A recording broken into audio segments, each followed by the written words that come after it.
Hey, what's going on, guys? Welcome back to another Idle Angels video. Today I'm going to be covering up the weekly events. I know that they started yesterday and that I usually upload this video on the day that the events start, but I was a bit busy yesterday, so that is the reason why I'm uploading the video and recording the video today. I don't have anything to mention beforehand, so I will straight up go try to explain everything as easy and to give you the best insights possible. When it comes to the wish pool, we have Apollo, Ra, Horus, and Zeus available. Apollo and Zeus and Ra, all three of those are a skip for you to summon, and let me explain why. Basically, those are three DPS angels which are not as strong or as good as an MR based angel. So if you are new to the game, you definitely want to prioritize MR based angels because they're cheaper, they receive better stats and upgrades the more you invest into them.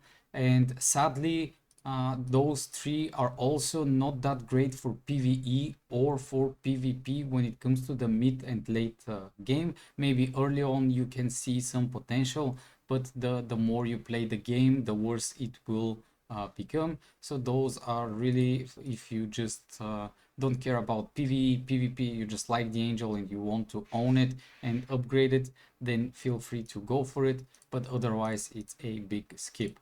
When it comes to Horus, this is one of the best supports that we have in the game. The main goal with Horus is to get UR plus stage, but you don't need to own any stars. As you can see, mine hasn't been upgraded to 1 star. It's 0 stars, but I do have the UR plus. Why? Because this will give death evasion to your team. Basically, death evasion will prevent one instance of damage to be blocked, so your angel won't die during a combat. It is mainly used with UR plus Horus on position 7. And then you will definitely want to grab Incarnation level 2 of Horus at least.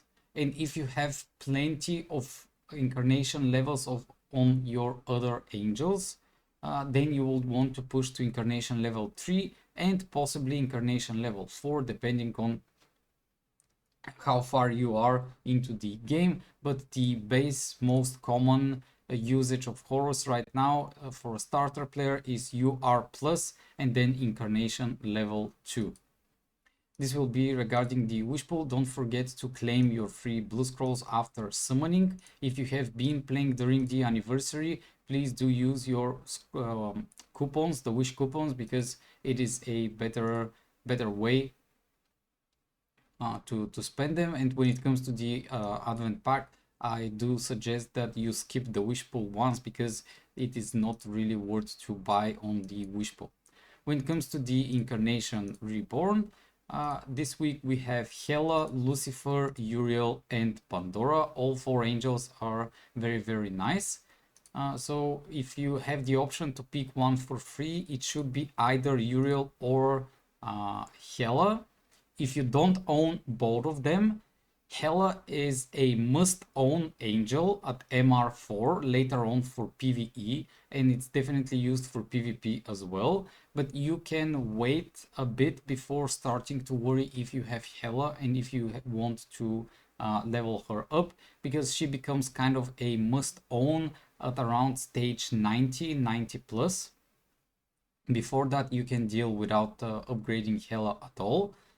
And Uriel, you just need to upgrade her Incarnation level, because her Incarnation level will nerf the attack of the highest enemy by 99%. So basically it will make the enemy useless for 1 round, which for PvE is very big. It helps me push between the stages of 70 to 85 to 90. So it is very useful angel. I don't use her that much after stage 100, but definitely she can still find her spot in different occasions, like the Fear Abyss or the Havoc time space Havoc event that we get from time to time. So it's not that bad if you decide to go for Uriel incarnation level 0. You don't need any stars, you just need to unlock the incarnation level.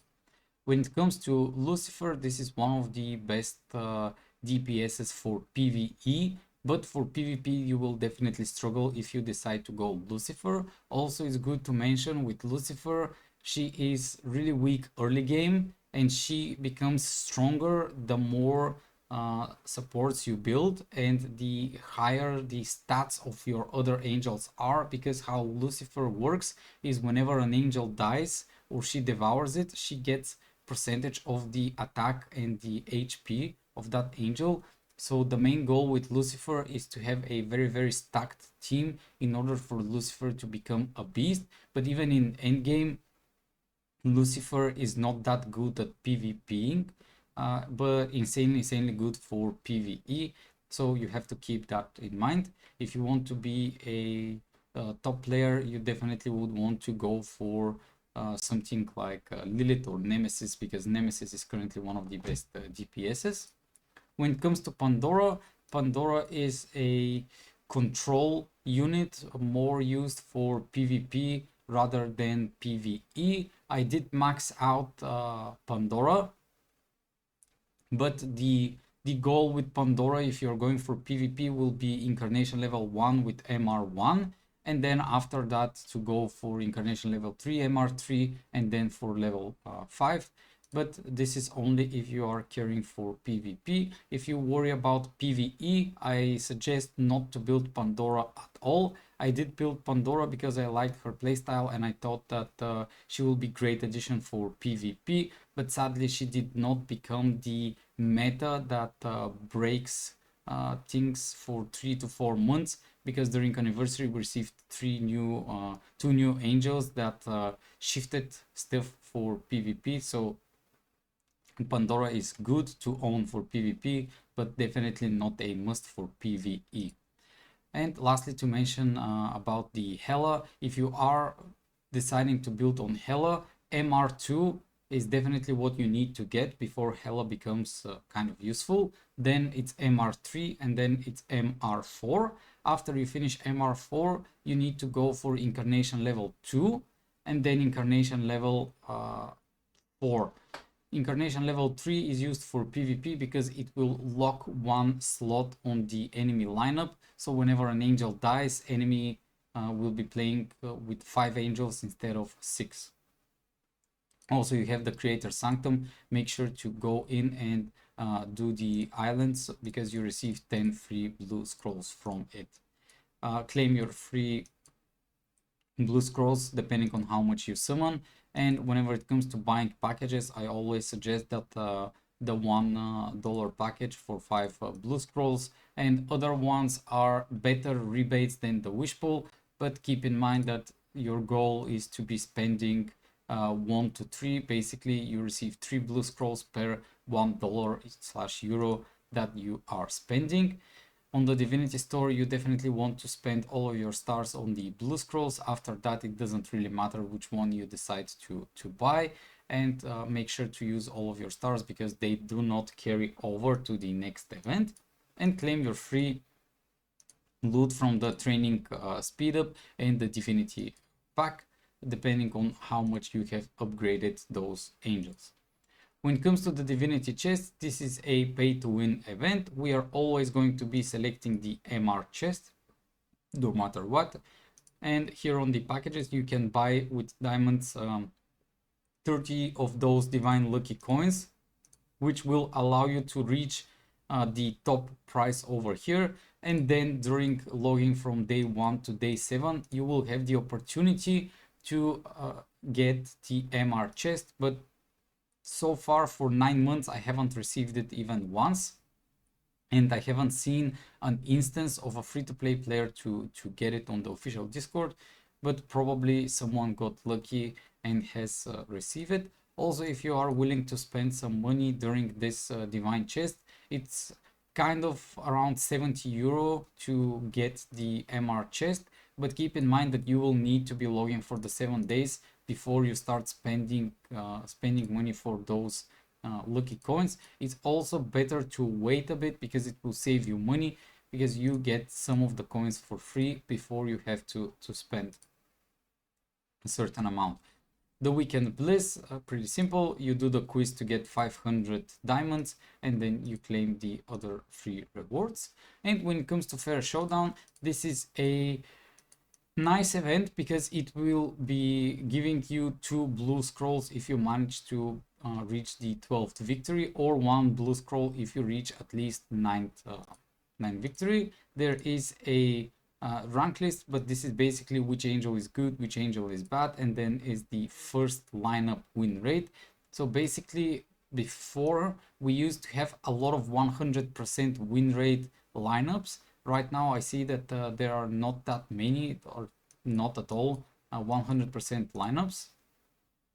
On the store, what I usually buy are the tier 4, tier 3 chests. This is what I'm looking for, not really the SSR. I'm looking forward for the resonance crystals and then for the diamonds as well. Everything else I don't really care much about it, but if you need gems you can go for the gems as well. But the tier 4 and the tier 3 are kind of the priority during this event. When it comes to the packages, I don't think that anything is worth buying over here. And also it's good to mention that when you want to spend money on the game, the best option usually is to buy the blue scrolls, because upgrading the angels is one of the best way to progress in the game. So how do you participate? You click that you want to join, and then you can have some free refreshes. When it comes to the Fairshowdown, there are a few angels that are kind of broken that you're looking for. And also it's good to mention that if an angel doesn't have incarnation level, it means that probably the angel is bad and there's no point to pick that angel.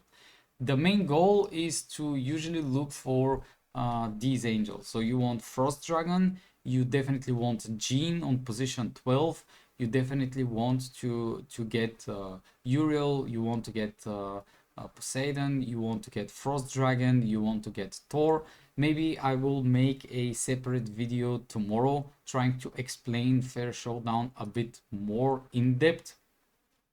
So Lilith is one of the best DPS, so I'll take her. Frost Dragon, one of the best CC units. Thor, again, we are picking it because of the CC, and I'm going to spend diamonds in order to pick up the angels that I really like and that I enjoy.